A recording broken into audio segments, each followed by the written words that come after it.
Hi, everyone. For those on the line, we'll give folks 2 more minutes to join. We're just waiting on a few more people, and then we'll get started. Thanks.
Okay, I'd like to welcome everyone for joining to the webinar today on the Advanced Learning Program from IDEAS.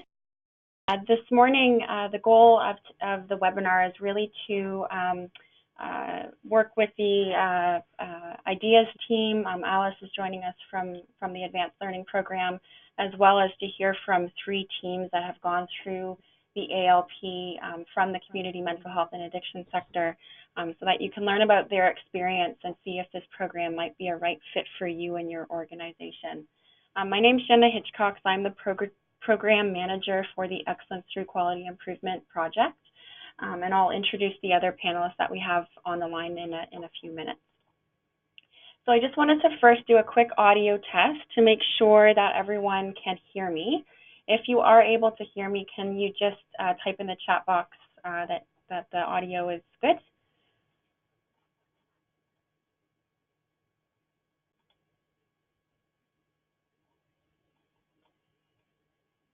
Great. Awesome. Okay, so it sounds like the audio is fine for most of you. If it's not there, or if the sound seems choppy or you're having difficulty, there are a phone line that you can call if you're trying to connect by your computer. You can also use a phone line to call in, and that number is on the slide in front of you. Also, if you have any questions as we're working through the webinar today, please feel free to type them in the chat box, just like you did by letting me know. Feel free to type in those questions all throughout the presentation. You don't have to wait until the end. We'll try to answer as many questions as we can when it does come time for our question portion of the webinar. All of the presentation slides are in the handout section webinar window, so please feel free to download those so that you can access them after the webinar to get more familiar with the information that we're presenting to you. There's also some guides in terms of the ALP application that are helpful and included in the handout section as well.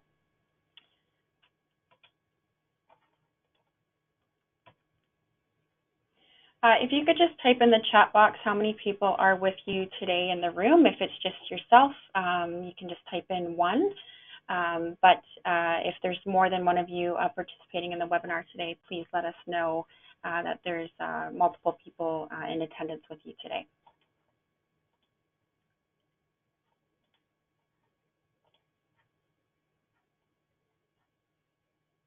Great. Okay. So this is the agenda for this morning. So I'll do a really brief introduction and context setting for you today so that we can get all on the same page in terms of what the purpose of today is and what supports are out there for you if you're thinking about doing and applying to the IDEAS ALP program. Then Alice, who's an IDEAS improvement advisor, will provide a really nice overview of the application process and what to expect. And then we'll have 3 teams that have gone through the ALP let you know about their experiences and their journeys through the program, all of which are from community mental health and addiction agencies. We have Deb from CMHA Cochrane-Temiskaming, we have Bob from CMHA Simcoe County, and we have Rue from the Oak Centre in Welland, and all 3 of them will share what they learned and a little bit about their projects during that time. And then we will open up for question and answers. Again, if you have any questions as we're working through, please feel free to type as we go, and then we'll answer as many as we can at the end of today. So just a little bit about E-QIP, or the Excellence Through Quality Improvement Project. So this is a partnership project, for those of you who aren't aware, I'm sure many of you are, between Addictions and Mental Health Ontario, CMHA Ontario, and Health Quality Ontario. And our role in the sector is really to promote quality improvement and work with agencies to give resources, trainings, coaching support, so that agencies on the ground are able to use quality improvement methods well. And so that is really our role in the sector. And we do this through many different offerings, including trainings, coaching support, webinars. We have a newsletter that shares a lot of good stories that are happening on the ground, things like that. So E-QIP's been around for over 2 years now, and that is really, in a nutshell, what we're all about. And so these are all the E-QIP offerings that we provide to the sector. I've gone through many of them, but essentially what we're here to talk about today is the one circled in red. We have a role in helping agencies that are working in community mental health and addictions. We have a role in helping them to apply to the advanced program of IDEAS, the ALP program, which is the focus of today. We also have some, and for those of you that are interested in applying, and for those that apply and get accepted, we do have some potential funding support for you to attend the program. And so if you're interested in applying and if you get accepted, please reach out to the E-QIP team to talk about how we can support you both in the application process, but also after, in terms of providing some funding for you to actually do the program through your agency. So that is really what we're here to talk about today. So I just wanted to do a little bit of that context setting piece, but I'll pass things over to Alice, who's going to give you an overview of the ALP program and the application process. Excellent, thanks, Jenna. And I just want to confirm you can hear me okay? Yes. Yep, I can hear you fine. Excellent. So let's go to the next slide. I think Jenna introduced what my portion of the webinar is going to be about, but my role today is to provide you with sort of some general information about what the IDEAS Advanced Learning Program is all about, what the purpose is behind the program, and then I'm going to spend a little bit of time talking about the application process. We can go to the next slide. Our goal with IDEAS is to build QI capacity in the healthcare sector across Ontario. And so we want to introduce you to the QI language. We want to enable you to use the QI tools. And we want to help you to see QI as a problem-solving method so that when you see opportunities in your work that you believe you could improve or solve problems, that QI will sort of be your go-to framework to use. And we do that by providing you with content, the curriculum, if you like, of the advanced learning program. But in order to ensure that you are able to apply your learning in your own environment, we have teams come into the program with a project. And a project that is important to them, a project over which they have some involvement / control, and a project that will enable them to be able to, in the 5 months of the advanced learning program, apply what's being learned in the classroom to the project. The other piece about IDEAS is that it creates a community of practice. And so we have a very large community of practice now called alumni of IDEAS. But there is also a very important, very strong community of practice that develops within the cohort, within the group of teams that you're learning with, and also even project. Often we'll have projects that are similar in cohorts, and so that it does give you an opportunity to learn and share with others in the classroom or others who have graduated before you. We say that we operate from an all teach, all learn perspective in IDEAS. Let's go to the next slide. So as you know, or as you may or may not know, I shouldn't say as you know, there are actually basically three pieces, if you like, three parts to IDEAS. There's the Foundations of Quality Improvement Program. The Foundations program is offered through the medical schools across the province of Ontario.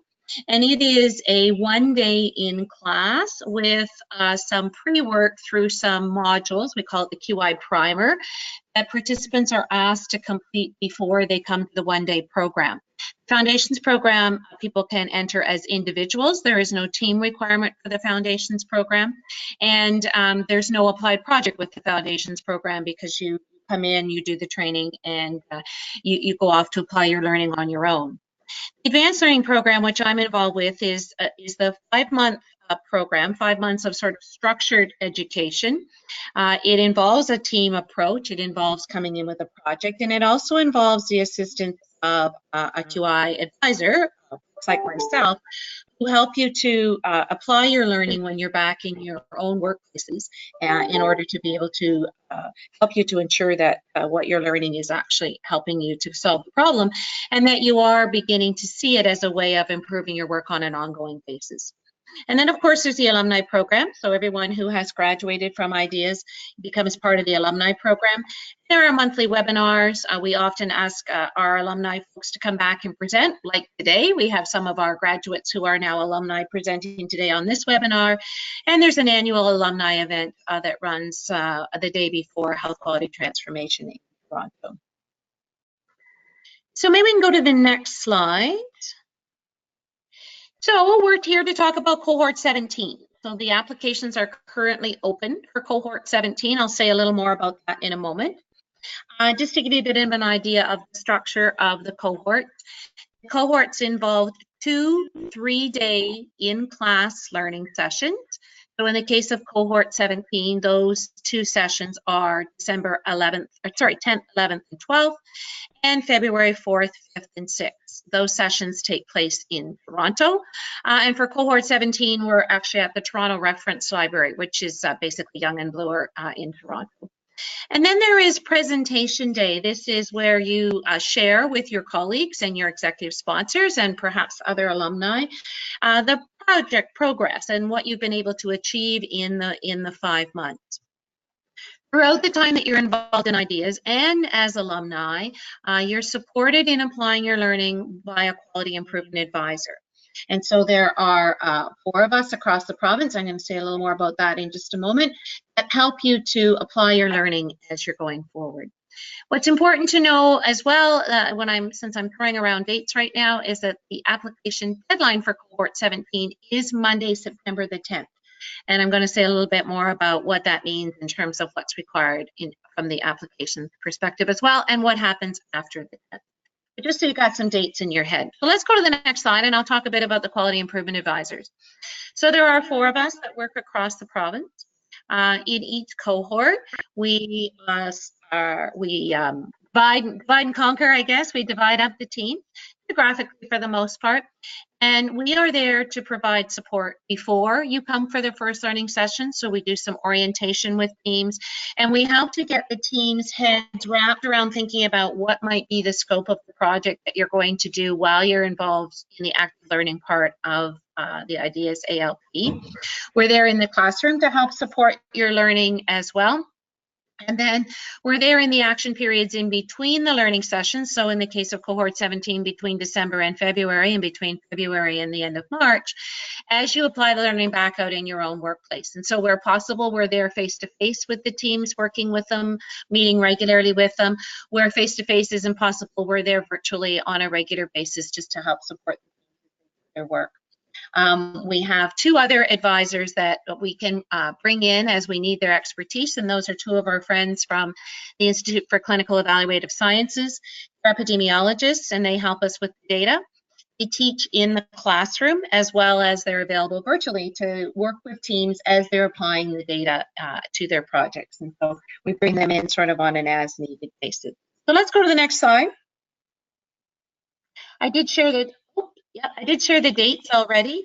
So the 7 full days in Toronto, as I've mentioned, the 3-day sessions, December and February, and the 1-day end of March for grad. There are some online learning, the same online learning that's used actually for the Foundations program that you complete on your own time, asynchronously, doesn't have to be done as a team. And there are 2 15-minute starter modules as well.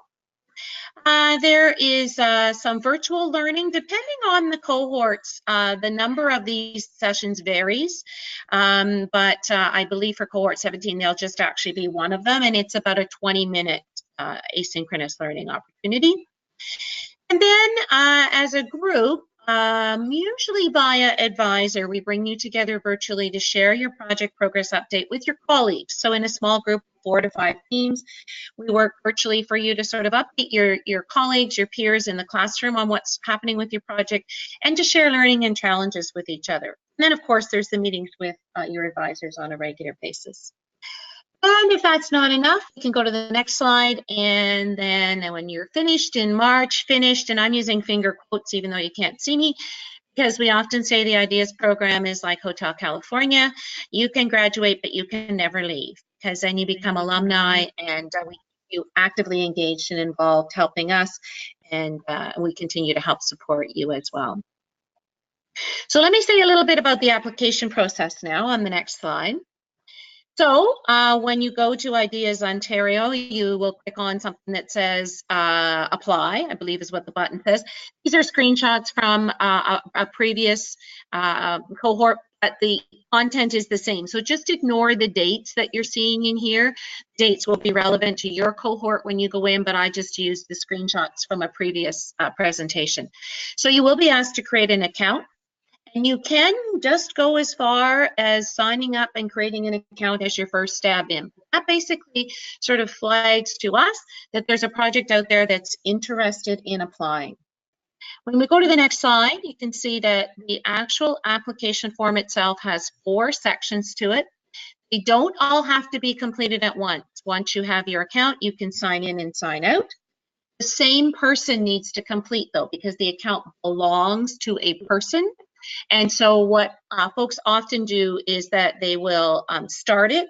They'll perhaps meet with their team, chat a little bit about some of the pieces they're not sure of, go back in and enter that information. A first section, the applicant information and statement of intent, is pure demographics. This is who our team is. This is their contact information. This is who their managers and supervisors are. This is their contact information. And by filling this out and checking the box, they agree that they understand what's involved in being involved in the program. The second piece is the project charter, where you actually tell us a bit about what you believe your project is going to be. And let me put heavy emphasis on what you believe your project is going to be, because this is part of what the advisor role is once you're accepted into the cohort, is to help you to shape and mold that project. So we're asking for your best thinking at the point in time at which you're submitting the application.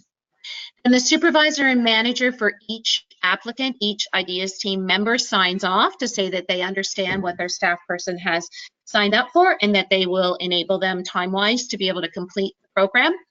And then there is an executive sponsor statement of commitment. And depending on the project, usually we have an executive sponsor from each organization involved in the IDEAS team. Sometimes the project is all coming from one organization, in which case there would be one executive sponsor. And sometimes, even when it's multi-organization, because the organizations have an existing relationship, there may only be one executive sponsor for all of the people involved. But that gets worked out, and that's all explained in the application. The ability to sign off is virtual, so it's like an iSign piece, and so you'll see that as you go through the application. But you do have to get the person involved to actually sign off. Let's go to the next slide, and I'll say a bit more about what the applicant is agreeing to. So you're agreeing to meet with your advisor on a regular basis and your team. You're agreeing to come to all the IDEAS learning sessions, December, February, and March, and to participate in alumni events as possible. Of course, you won't know the dates of those alumni events, but you're basically just saying, I'm committed to this program, I'm going to stay involved. You agree to complete work in between the learning sessions, and really that's just applying your knowledge.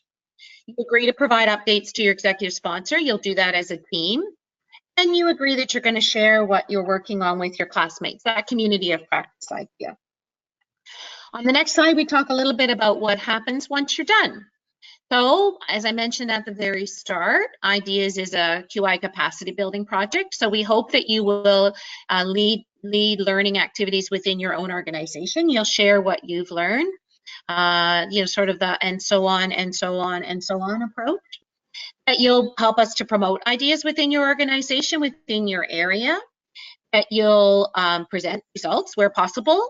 You'll have lots of tools and templates as you go through the IDEAS program that will enable you to have nice little succinct 7 to 10 slide PowerPoints, poster templates that make it very easy for you to be able to update others. To participate in alumni events, contribute to the alumni community. And, you know, as advisors, we don't disappear at graduation as long as you're continuing to work on the project, you're continuing to be active as an alumni, we're still there to help support you. So you really can never leave. Probably a little curious about what I mean when I say IDEAS team. So maybe we can just go to the next slide. IDEAS team is the individuals who will actually attend learning in Toronto. They are normally, it numbers a team of up to 4 people. We really, well, I'll say discourage. I'll go almost as far to say as don't allow, although we have single person teams. It's too hard to be a single person team, and ideally these project teams are multi-organization teams so that we're affecting change across multiple organizations. Many of the projects that come in are about transitions. And so if you're transitioning from, if your project is about organization A and transitioning to organization B, then on your project team, we need people from both A and B. Because what we know is we can't affect change in an organization where we don't have any ownership or control over the process. Who's on that team is up to you. We're happy to help to provide some advice on that as you create your application. And then beyond the IDEAS team, there is also a larger project team that will be sort of the folks back home that will help to support you. And so on the next slide, once you have identified who that team is, and you'll go through and actually tell us a bit about your project. And again, I have to emphasize this is your best thinking about this at this point in time. And so after you submit your application, we do a readiness assessment call with teams as they apply. And this is where we get a chance to ask you questions about what you've put in the project charter, because we understand how challenging it is to put all your good thinking in this form. And so what we ask you to do is really just tell us where you're at with this, tell us what the problem is, tell us what you know about the problem, and tell us what you think you're going to do about the problem. But there are no right or wrong answers here. And again, we can help you as you're completing the application if you like, or during the readiness assessment call once you've applied, we'll ask you some questions about what you've put in the charter. So the application form. So don't feel that perfection is necessary here. We're looking for a good outline of what you think you're going to do for your applied project. Let's go to the next slide. I think I already mentioned the larger project team. Let's go to the next slide. Just to reinforce what I've said about the project, we know that projects that are across organizations, transitions are where we usually find the most opportunity for improvement. So looking for multi-sectoral, interprofessional, cross organizations. We're looking for projects that can collect data and that have enough volume, and sometimes that seems like a funny thing to say, that whatever it is you're trying to improve happens often enough so that we can collect the data so that you can understand and we can understand if what you're doing is actually leading to improvement. Let's go on to the next slide. These are just pieces of the application form. What's your opportunity? What is it you're trying to do? And so people will say things like, in our area, we have people who are discharged from an inpatient mental health unit who don't follow up with their community-based program that they have been referred to. Okay, great. Tell us what you know about that. Well, what we know is that it seems to happen about 50% of the time. Great. We just want to know that you have a sense of what's the process that you're trying to improve. On to the next slide. I think that this gives you a bit more detail for what we're looking for there. Let's go to the next slide. This is where we're asking for data. And so what you might need to tell us is that in our LIN, we know that this happens 50% of the time. Between our two organizations that are applying, we're not sure how often it happens, so we're assuming that we are in line with the LIN data. Or you may say that, you know, in 2015, we know this happened X number of times. That's okay. You don't have to tell us how many times it happened yesterday, although if you can, that's fantastic. Again, it's just to give us a sense of, this is the problem, here's the data that tells us it's a problem, here's what we know about it at this point in time, and here's how we'll think we'll be able to collect data as we go through the project. Once we know you have some data, on the next slide, we ask you about an aim statement. And an aim statement is just to tell us what is it you're going to do. So we're going to try and reduce the number of people who don't follow up upon discharge from hospital by X%. If you know how to write a good aim statement, sure, go and write a really good aim statement here. But otherwise, an aim statement tells us what you're going to do, how much, for who, and by when. It doesn't tell us how, because how is what we're going to figure out with your project. It's what it is you want to do, who you want to do it for, how much you want to do, and by when. And so on the next slide, I provided you with some examples. You know, by June 2018, we will reduce the number of high school students who contact us because they are facing school suspension within the next 3 months by 80%. This comes from an immunization project.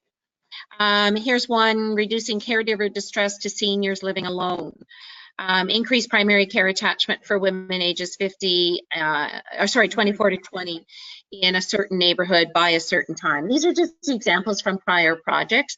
So you'll see that, you know, they're still fairly vague. They're not talking about how you're going to do any of these things, just giving us a sense of what it is you want to do, for whom, by when, and how much.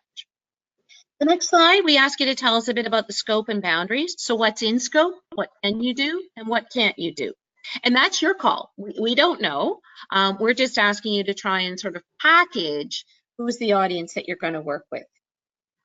Next slide is a screenshot from where we asked the supervisors and managers to agree. So for each team member coming to Toronto for the training, their supervisor/manager signs off to say that they understand what their staff person is committing to, and they will enable them to have the time to do the work. Let's talk a bit about executive sponsors. As I mentioned earlier, they also have a sign-off, and whether or not you have one executive sponsor will depend on your team makeup. As I mentioned earlier, ideally one executive sponsor per organization, but sometimes it's one per project, depending on whether or not sometimes the organizations are already working as a collaborative, so it may be one person. And again, we can help you with all this as you go through the project. I'm just trying to give you some screenshots. Let's go forward a couple of slides. One more. And so here's basically what happens. Oh, sorry, back one. Sorry, that was my bad. So you're going to submit an application September the 10th. And then we're going to go through the applications and make sure that they're all complete. And sometimes we'll come back to you and say, we're missing a signature here, we're missing something there. We'll work with you to make sure that they're all complete. And then we'll schedule a phone call with you. And on that phone call will be one of the QI advisors. And we have a series of questions that we ask of you and your team. Try and understand a little bit more about what you've put in that application, because we know how hard it is to tell us everything that you'd like us to know about your project in those little boxes. And then from that RA call, readiness assessment call, sometimes we ask you to do a few things, sometimes not. And then from there, you'll hear whether or not you've been accepted into the program. And that's when the work really begins, because at that point in time, the advisors will begin to work with you and get you ready in order to be ready for the first learning session. Just on the next slide, just a few tips for completing the application. Schedule some time with your team to complete, because you need their input into it, and maybe you can all sit together with the person who's created the account and fill it out. Remember to save it, don't lose your work. Make sure that you've got your direct supervisors and leaders, the applicants, to sign off. And don't forget, when you're all done, not before that, click the submit button. We often have applications that are hanging, because as you're working on them and saving them, you're not submitting them, but then when you're all done, we want you to click that submit button. So please remember at the end to click submit, and we'll follow up with you if we see hanging applications. And on the last slide is just, if you are having technical issues, please reach out. Please don't wait. There's ideas@utoronto.ca, and this will be available to you as you're completing the application. So please don't wait till the 11th hour. We work a lot, but we don't work on the weekends as very often. So that September 10th is a Monday. So please reach out if you're having technical issues as we go along. So that's a lot of information all at once. Maybe I'll pause, Jenna, and see if there's any questions from anybody. Anything I can clarify? Sure.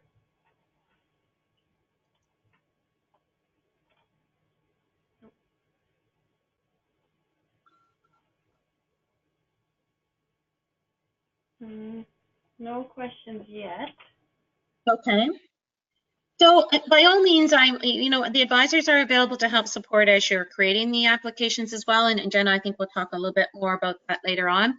But the real rich part of the experience is that now you're going to get to hear some from teams who've been there, done that. So I'm really excited to hear these project presentations. So Jenna, I'll turn it back to you.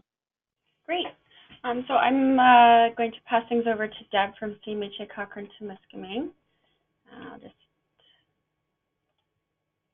unmute her. And Deb, I'll give you the keyboard and mouse. Can everybody hear me okay?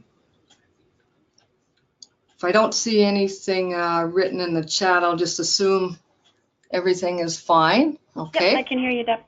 Already? Okay. So as Alice said, I think I want to reiterate the heavy emphasis on what you believe your project will be, because that's one of the challenging parts I found when I was doing the application initially, is that how are you going to know some of these things? But don't fret, put in what you think it will be, and as you're developing your aim and problem statement, your coaches will definitely be there to assist you to get it to where it needs to be. So so no worries there. Here is just a photo of our core group. And you'll find that even when you're doing the application, I had names of people in there I thought I would be needing, and it ended up that I didn't. And I also had to add people afterwards, once we narrowed down what the problem statement and the aim statement would be.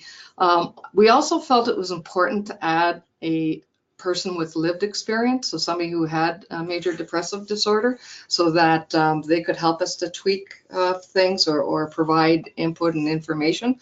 I would encourage people to do that if you can. And I'm just trying to advance this slide because it worked earlier when we tried it. Oh, now it's working too far. Back we go. Okay, so our project aim statement was that 100% of adults with major depressive disorder who are discharged from the Timmins District Hospital Mental Health Unit will have a plan for their care, which includes a coordination of services. And our system's aim was, overall, we hope to decrease recidivism rates, reduce hospital admissions, and provide appropriate follow-up care in a timely manner. Because what we were finding is people being discharged from hospital were asked to drop by CMHA, or sometimes a referral was put in, and often the client didn't even know really that the referral was put in, and or the client referral would sit for a while on a wait list or whatever before intake. And so follow-up care was just not done in a timely manner. So we thought we'd tackle that. And I can tell you that we probably received about a dozen or so referrals in the last while. And so far we've been able to meet the standard and see people within the week or so. So that's been great. Moving ahead. I don't know how many times you have to hit this to there we go. So what has helped us? So this is a second project that I've led, and I really found the coaches to be very skilled and very experienced. So that was certainly helpful in terms of going through the projects, and even after the projects were done, we still have access to the coaches, which is great. Being committed to the weekly meetings was very helpful. Having a resource person who could lead the project, I think that's one thing for sure. You definitely, I would suggest, put somebody in place that can organize the meetings and things that have to be done just to ensure that the meetings continue, because it's very easy to fall off, especially fall off if you're working especially with other organizations, in which case we were. We had a psychiatrist on board, and we found that to be an excellent resource. We had, valuable input from all organizations involved, so it was helpful in that way. Able to network and create links to resources, we found that beneficial. And having key players and organizations on the project team. Important to note, I think, that having the right people on the team, and we've had to switch people up so that it fit our project, and there's nothing wrong with that. The challenge we found is bringing people in midway was very difficult on them. They found it quite the learning curve to catch up to where we were at and understand the project in the same way that everybody else did. And so really it's a difficult call because including people early, then you sometimes find out that you really don't need them. But if you wait too long, then you end up in the same boat that we did. So that's a challenge that I'm not sure how you would resolve, but it's certainly a challenge that we had to figure out. So moving on to the next slide. So our overall challenges, because of the number of clients admitted to the MHU with major depressive disorder, were very low. Completing run charts was difficult. There just wasn't enough data. We ultimately had to expand the scope. That's really just as of late, and where most of our referrals started to come in. Creating a coordinated care plan, which you'll see next, that all of our respective organizations, with our different mandates and policies, etc., it was tricky, just so that it would fit for everybody. But we did manage to put something together that did work, and I'll get to that in a bit. Scheduling of weekly project meetings, again, dealing with two other organizations, just with schedules and busy schedules. And we also feel like, due to a lack of resources, sustainability may be a challenge in the future, but we're going to continue to work on that. Next, we've got the coordinated care plan that we've developed. There were many iterations. I'm thinking maybe a dozen, or somewhere between half dozen and a dozen. And even as of late, we realized we don't have a place to put a phone number for the person that's being referred. So we've added that in, not on this particular document, but anyway. We will still continue to get feedback from clients and service providers on this document to see, if it can be improved. We did post it on the network so that we could share it with others. And when we've done presentations, we also heard from people that were part of those presentations. They've asked to what they call shamelessly steal, which we have absolutely no problem with at all if it can help others. We use this, it's directly linked to our OCAN. So after the OCAN, well, actually, I probably shouldn't get into that right now, but we'll move on to the next one. So our next steps, we definitely want to continue to meet with the organization's reps. We want to continue to collect stats and measure outcomes and continue with our PDSAs and so on. Also, after assessing the efficacy of our care plan, we'd like to expand to use with patients with other diagnoses as well. So not just the major depressive. And our overall experience with the project, again, the coaching was invaluable. This was a great learning experience, helped us to manage other projects more effectively as well, because they're great tools. The resources online are very useful. There were excellent webinars that we were invited to that were also invaluable. And finally, I really can't say enough about the quality of Ontario's projects, their learning programs. I would say if you get the opportunity, you definitely would want to take advantage. The skill building and what you get out of it is what you put into it. Actually, you will get back, tenfold. So that's all I have for now. I'm not sure if we take questions now or we do it at the end, but that's my presentation. Thanks, Deb. So we'll move on to Bob, and Bob's going to share a little bit about his experience in the ALP program.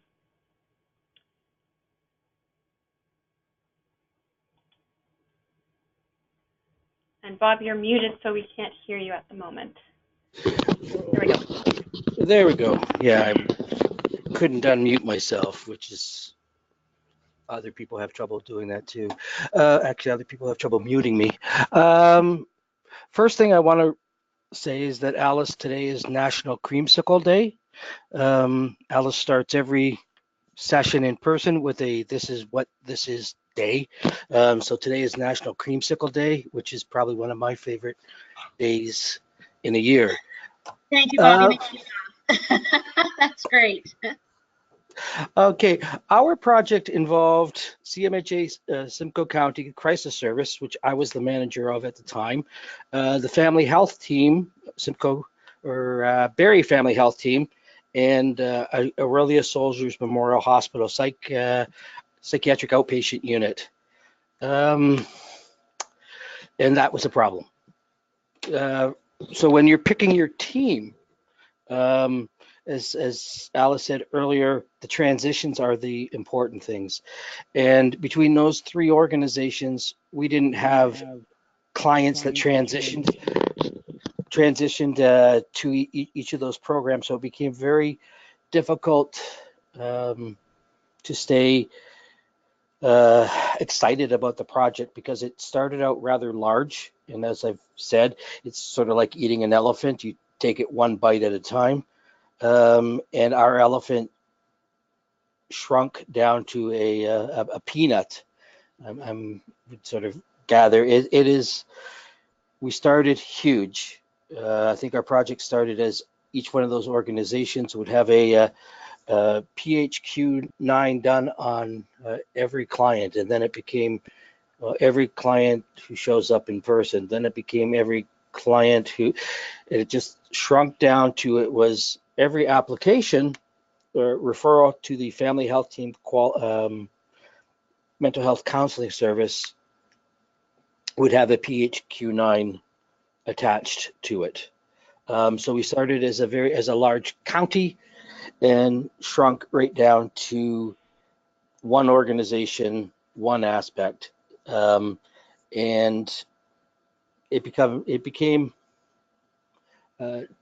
without having the framework of we are there to learn. It became difficult to stay excited and engaged, and that's coming from my perspective. So when you're picking your team, when you're picking your project, it is wise to pick something that's going to be very small and useful to each member of the team, and of course our clients. Another piece of advice is don't change jobs halfway through, which I did. So having a commitment to the project and the team that you're working with is vitally important.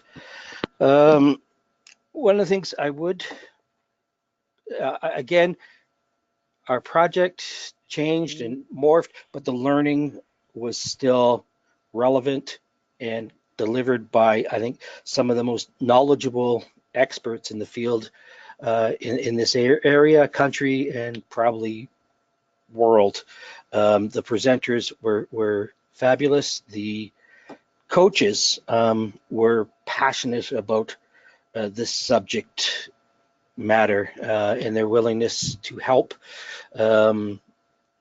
Even when we didn't know we needed help, was great. The tools and templates that are provided are invaluable for us to not only do that learning, but continue to carry forward and move on to do other projects. I think, again, as I said earlier, because now it would be nice to have other colleagues in my organization with the same training and be able to move together with some more internal projects. So that is not present. However, I'm positive that the coaching and the ongoing coaching and the assistance that is provided would be very helpful. It's much bigger than it seems in paper would be my sort of final caveat to this process. The tech support, as was mentioned, was excellent. I personally had some issues. They were attended to quickly. They were attended to correctly. If I screw it up again, they were attended quickly again and very supportive, very helpful. It was nice to, as part of the learning, it was nice to hear what other people were doing in those presentations that happened online and in person, just to hear the scope and the ideas that were being,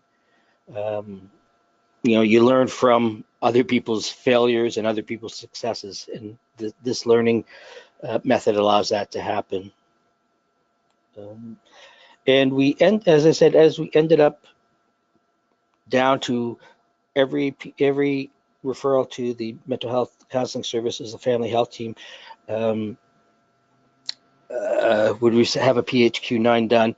That was, in essence, stage one of being able to better triage the clients, which clients needed to be seen, immediately, so they were referred to emerge, which clients needed urgent service. They were at that point then contacted at least within a week to set up an appointment, and what clients then needed to be contacted or could wait or could go into group education learning. So it started way pie in the sky and ended up very, very focused and very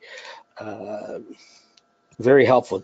Again, as Deb said, having data available was very helpful. Again, one of the problems was with all three of us, we had three different data systems that we were using that didn't talk to each other. Three different processes to gather that data. Three different resources available to gather that data. So again, shrinking it down to one meant that we had one data source, which was helpful.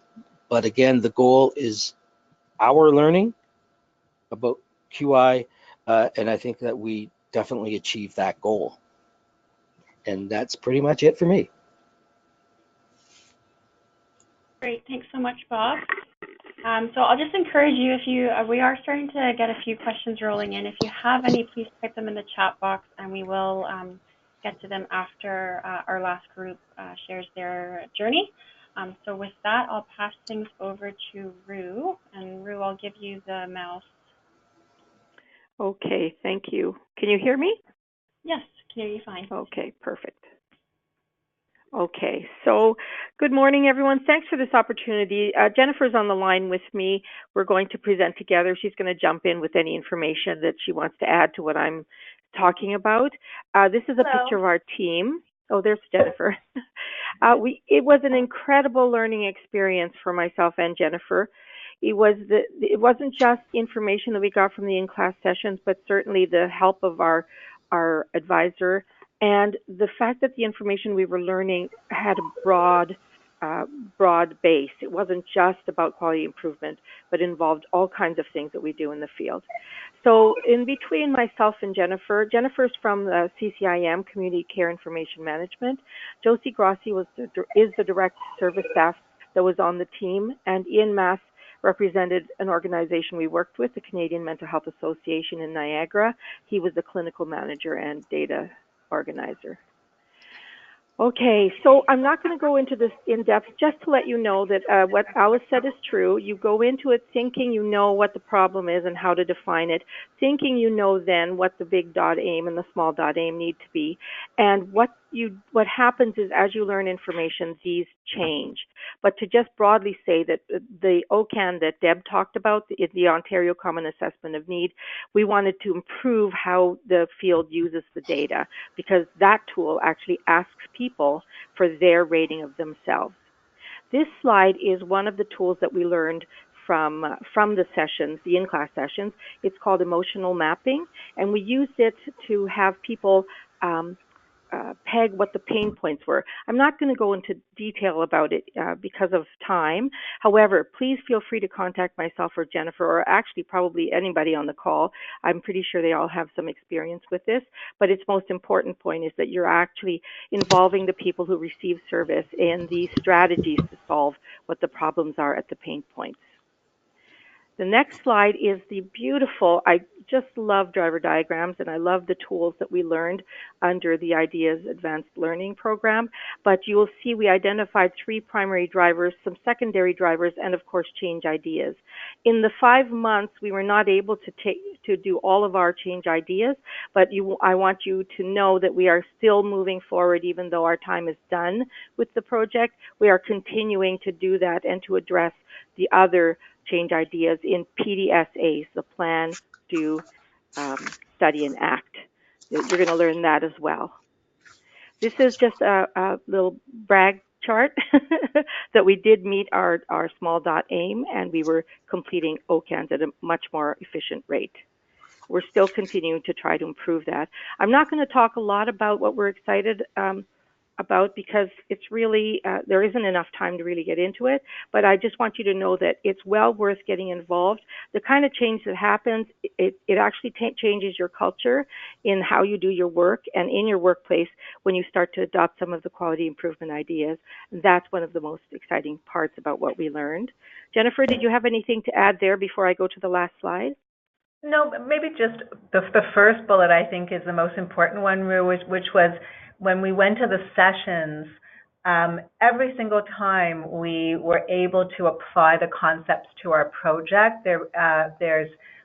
What ALP does is offer you a number of different methodologies and tools And we always went back from the sessions and were able to, in a very practical way, apply that. And we didn't have a lot of experience with data, so that just wanted to emphasize that as well, sort of understanding what kinds of measures that you can gather and how you can make use of that data.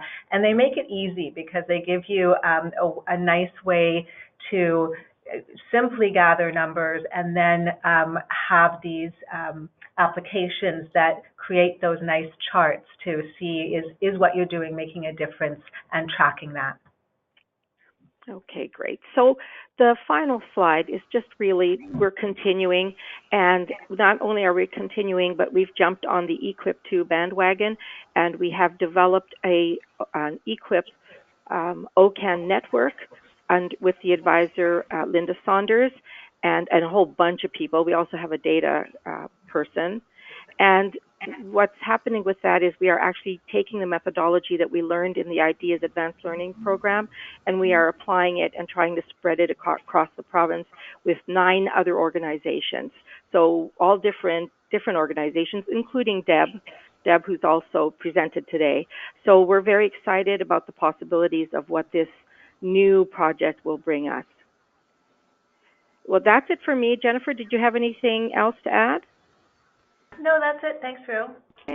Okay, so I'll hand it back to you, Jenna, if you want to mute me and have us answer questions. I don't know how you want to do that. Sure. Okay.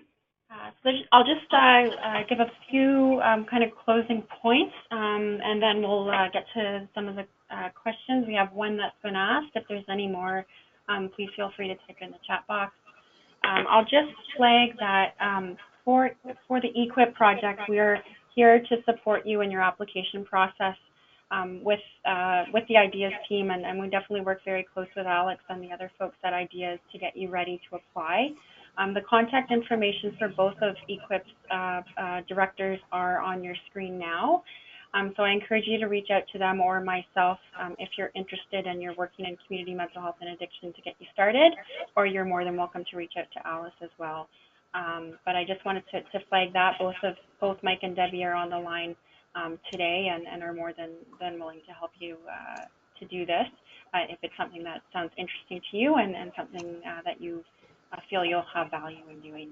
So that's just the first point. The second point is Alice had mentioned at the beginning that there's a foundations program for people interested in learning kind of the foundational level quality improvement tools and methods. The E-QIP program also delivers this program to community-based organizations providing mental health and addictions care. So if you or your staff are interested in this program for yourself, please feel free again to reach out to any one of us on the E-QIP team to learn about how you can do that as another option to continue to build your QI capacity. And the last point that I'll make before I read out the first question is that I've been having some comments about how the slide deck is not downloading properly from the handout sections on your GoToWebinar windows. So we will send out a follow-up email this afternoon to everyone on this call with the deck so that you can share it with your colleagues if you're interested in doing that.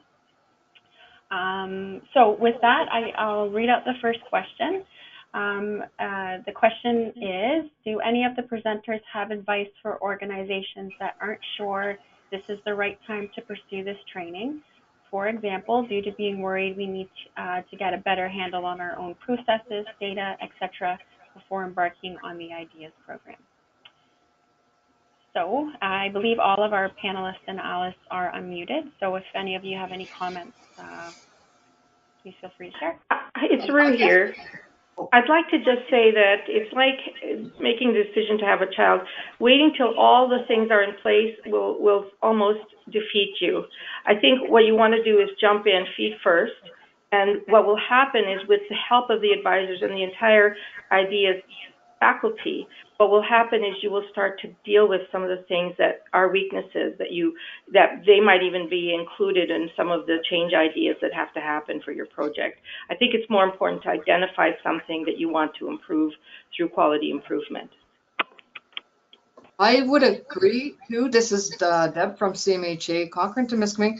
if you wait. In fact, what the project will do is help you with the processes. While I was with the E-QIP project, we basically developed process maps for all of our 3 sites, and we're able to bring it to one process map. And this is where we're able to restructure and put a plan in place. Without that, I'm not sure what, I think we would have done what we've done all the time. There's a problem, you jump into it, you try to fix it, but you don't have a structured way to do that. I think with this training, they give you the tools to do that. And if you follow it, it works very well.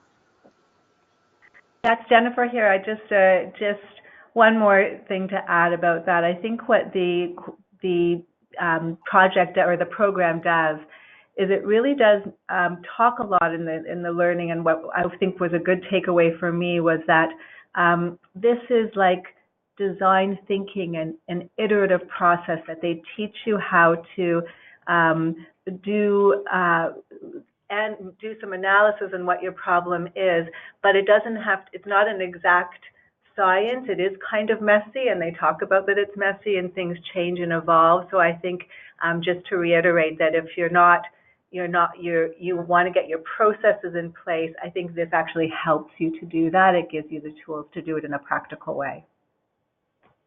And this is Alice, and thanks that, I mean, the teams say it the best, but I'll maybe just sort of speak from the other side is that sometimes in our history of ideas, we've had teams who've come in with what they believed was the answer to their problem, and their answer was wrong. And so they actually struggled even more at the beginning because they had gone so deep into their project that they were pretty sure they had the solution.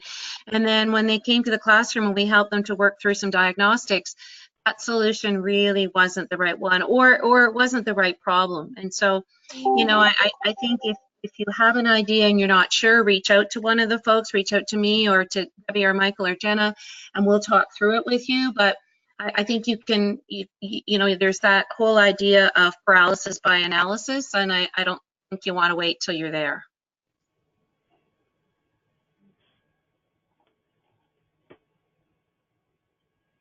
Great. Okay, there isn't any more questions, so I think we can, one more question. Is there a place for researchers on these teams? Place for, sorry, it's Alice, I'll try and answer that one. A place for researchers on the team. I'll say yes, from the perspective of no matter what it is you're trying to improve or what the change ideas are you're testing, we want them to be evidence-based. And so if you're thinking from the perspective of, you know, someone who's going to help with whether it be called quality standards or best evidence or VP or whatever acronym you would use for whatever your clinical best evidence is, absolutely. The only reason why I'm hesitating a little bit is because QI is different from research. But certainly, we've had teams with folks who come from strong research backgrounds. They have found it really invigorating to think about the way in which their aptitude as a researcher helps to inform the QI project, and have really found it an amazing way to think differently about the kind of information that they're generating through their research.